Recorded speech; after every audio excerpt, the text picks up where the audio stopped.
live studio. I'm here with our next guest. Hi, nice to meet you. Hello, very nice to meet you. Could you briefly introduce yourself? Yeah, my name is Juergen Rechberger. I'm with the company AVL from Austria. So that's a global engineering company with about 12,000 employees. And I'm in the company responsible for all our business in hydrogen. Okay, nice. Could you maybe tell us a little bit more about your background? Yeah, you mean myself or from the company? About your background, your personal background. Actually, I'm born in Vienna. Yeah. I then went to the University of Technology in Vienna, and then I worked briefly a few years for McKinsey. Okay. In business consulting. I went to Los Angeles for that, and then I came back to Austria for a company then in Graz, AVL, and there we started to work since already 20 years ago on different hydrogen technologies. Okay, so you've been in this field for 20 years already. Yes. Okay, so you're an expert by now. Should be. Should be. All right, I heard you just gave a talk over there. Could you maybe fill us in what this was about? Yeah, I actually covered two topics in my presentation. The first topic was, as I'm also consulting the Austrian government on energy, I was reflecting on how we can transform the Austrian energy system from today to a net zero scenario. Okay. And in which sectors we will need hydrogen, and in particular also how much hydrogen. All right. And the main conclusion in our study is that we need hydrogen in some mobility applications, so which is, for example, heavy duty trucks. All right. And we will need a lot of hydrogen in aviation. And the other big consumer of hydrogen is going to be the industry, transformation of industry, and to some extent also in the energy system. So if you say aviation, do you mean like planes powered by hydrogen? Yeah, that will be a niche application. So AVL is also working with Airbus on that, on hydrogen aircrafts, which are really working on a hydrogen fuel cell, which drives an e-motor and a propeller. Okay. But the mainstream in aviation are going to be synthetic fuels. So like these sustainable aviation fuels. All right. But they are made out of hydrogen, right? So it's also, you need hydrogen for Okay, that. so basically it is It is powered hydrogen, by yes. hydrogen. It is powered by hydrogen at the end, yeah. Okay, do we already have this technology right now? Are we working on that? Yeah, there's lots of things going on. It's in this case for the sustainable aviation fuels, the aircraft stays as it is, right? It will still work with a gas turbine. We just switch the fuel to a carbon neutral fuel. Okay. And there's a lot of things ongoing. AVL is building a pilot plant based on that to produce sustainable aviation fuels. So it's basically a combined process of hydrogen production, electrolysis, and then synthesis to produce a synthetic CO2 neutral kerosene. All right. Yeah, I heard that with hydrogen, you basically just switch out certain parts. You don't have to like override the whole system. You just basically keep the value chain intact and then take out certain parts and... Yeah, no, definitely. I think hydrogen is important for certain applications. We call it hard to abate sectors, right? I think the priority we need to have is always direct electrification wherever possible, because it's most efficient and it's the fastest to implement.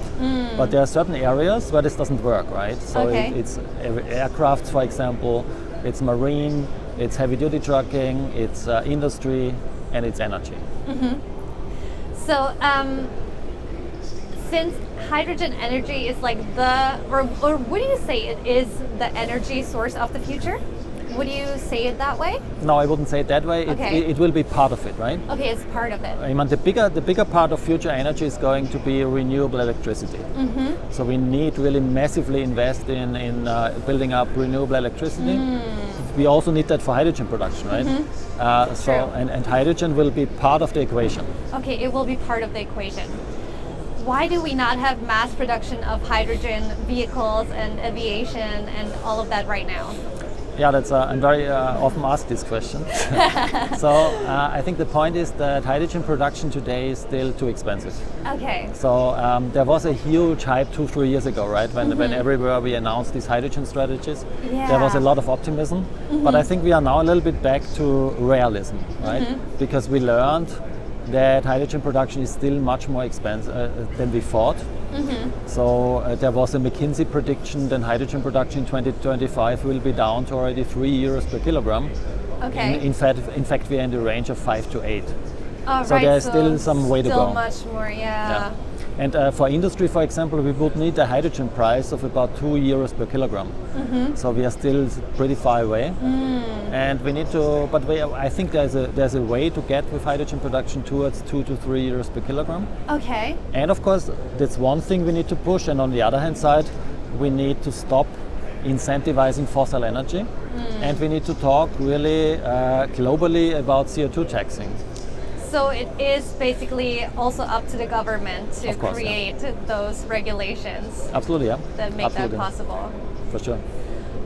How do you think about the image of hydrogen right now? Because on one hand, it's like the energy source or one of the energy sources of the future, but on the other hand, people are still scared a bit because it has certain risks, or it can explode or go up in flames.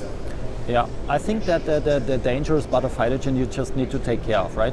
So we do a lot of these projects, and it's just an engineering task to make it safe. It's like with any other energy carrier. Gasoline can also explode, right? That is true. And our cars, so for example, conventional cars are burning much more often than hydrogen cars or battery electric cars. So we need to make the system safe. Safety is a top priority in all the projects. I think that's not so much a big issue. I think the bigger issue at the moment is that in the last years there was a lot of expectation raised, right? That hydrogen can change the world. Yeah. And so far we are not really delivering on that. So Okay. this is I think the bigger danger we are right now. Okay. So right now we are at H2 Meet, and there are lots of companies who are trying to change the world and who are trying to deliver. What are your impressions of this convention here? I think it's a very nice event. I don't have a lot of comparisons because I haven't been at this event before, so it's my first time. Okay. But I think it's what I know from the Korean market. So most of the companies are really here. I think so far my impression is a positive one, and I will definitely come back the next one. That's awesome. Now we'll see you again next year, hopefully. Absolutely. And what are the things you are looking forward to in the near future? Like, what developments would you like to see, or are you expecting to see? I think we are in a very interesting phase right now because I think new technologies are coming to the market, which we in particular address efficiency in hydrogen production. So we need to push on the technology side. We need to continue the lobbying with our politics, right? In particular, we need to get some kind of agreement on global CO2 taxing. Otherwise, this energy transition is going to be very, very difficult. So I think we need this cross-society collaboration, right, with policymakers, with technology providers, with companies which implement the whole thing. So I think it's going to be exciting next year. So everyone has to kind of join in and join forces to make this happen. Okay. Well, thank you so much for sharing your insights and for the interview. Thanks a lot. You're welcome. Thank you. Thank you so much. Thank you. Bye.